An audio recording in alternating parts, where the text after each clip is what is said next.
Santapan Harian Senin 20 Oktober 2025.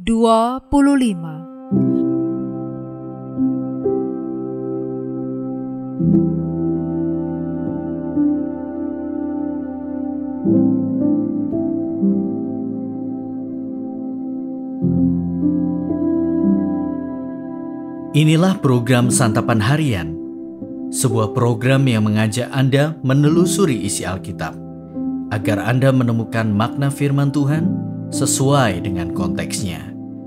Santapan Harian tertuju bagi Anda yang ingin memiliki kehidupan rohani yang segar, kuat, dan sigap.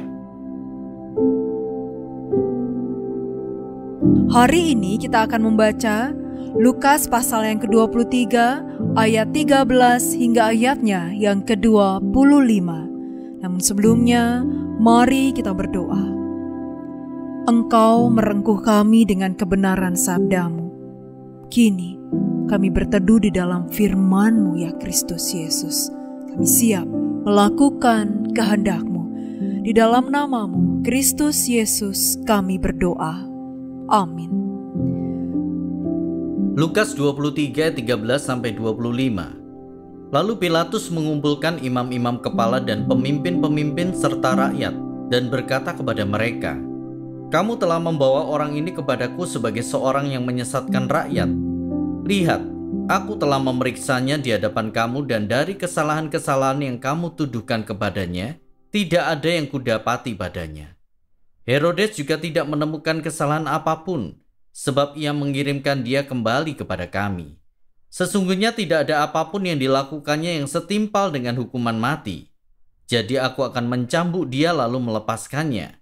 Ia memang wajib melepaskan seorang bagi mereka pada hari raya itu. Namun mereka berteriak bersama-sama, 'Enyahkanlah dia, lepaskanlah Barabas bagi kami.' Barabas ini dijebloskan ke dalam penjara berhubung dengan suatu pemberontakan yang telah terjadi di dalam kota dan karena pembunuhan. Sekali lagi Pilatus berbicara kepada mereka, karena ia ingin melepaskan Yesus. Namun mereka berteriak membalasnya, 'Salibkan dia! Salibkan dia!' Kata Pilatus untuk ketiga kalinya kepada mereka, 'Kejahatan apa yang telah dilakukan orang ini? Tidak ada kesalahan apapun yang kudapati padanya yang setimpal dengan hukuman mati. Jadi aku akan mencambuk dia lalu melepaskannya.' Namun dengan berteriak mereka mendesak dan menuntut supaya ia disalibkan, dan akhirnya mereka menang dengan teriakan mereka. Lalu Pilatus memutuskan supaya tuntutan mereka dikabulkan. Ia melepaskan orang yang dijebloskan ke dalam penjara karena pemberontakan dan pembunuhan itu sesuai dengan tuntutan mereka. Sedangkan Yesus diserahkannya kepada kemauan mereka.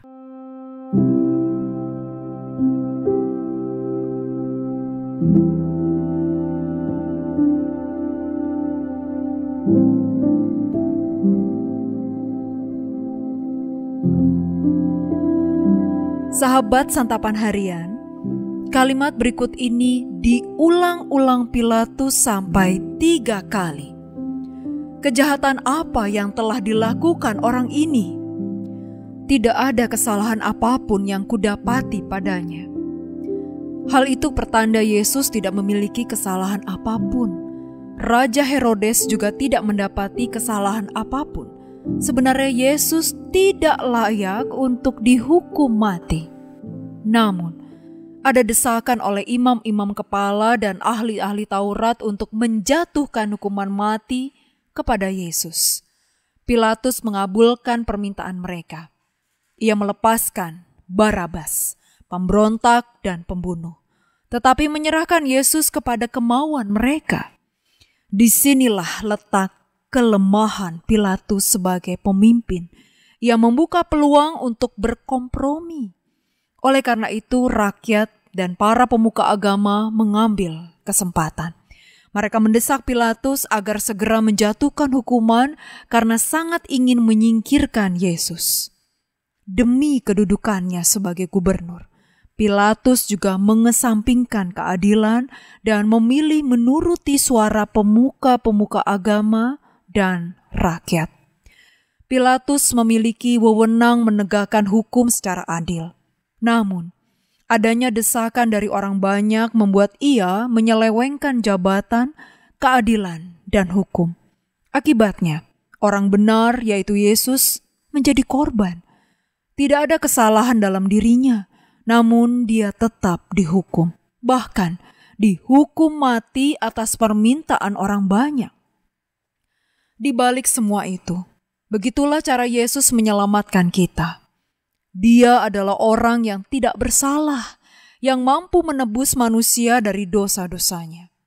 Seandainya Yesus memiliki kesalahan, Dia tidak layak menebus dosa kita dan keselamatan bagi kita tidak akan terjadi. Yesus yang menjalani itu semua membuktikan bahwa Dia benar-benar Mesias yang sudah ditetapkan Bapa untuk menyelamatkan kita. Respon yang tepat bagi kita yang sudah mendapatkan keselamatan adalah katakan iya jika iya dan katakan tidak jika tidak. Jangan karena kepentingan pribadi, keadilan dibelokkan. Yesus menjadi teladan kita. Dia yang tidak bersalah rela menanggung kesalahan supaya kita menjadi benar. Mari kita berdoa. Dalam saat-saat ketidakadilan dalam hidup kami, ajar kami untuk tetap bersabar dan percaya pada rencana-Mu. Berikanlah kami hati yang penuh kasih, meskipun menghadapi kesulitan, dan tetap memilih untuk melakukan kebaikan, serta mempercayakan segalanya kepada-Mu. Di dalam nama-Mu, Yesus Kristus, kami berdoa. Amin.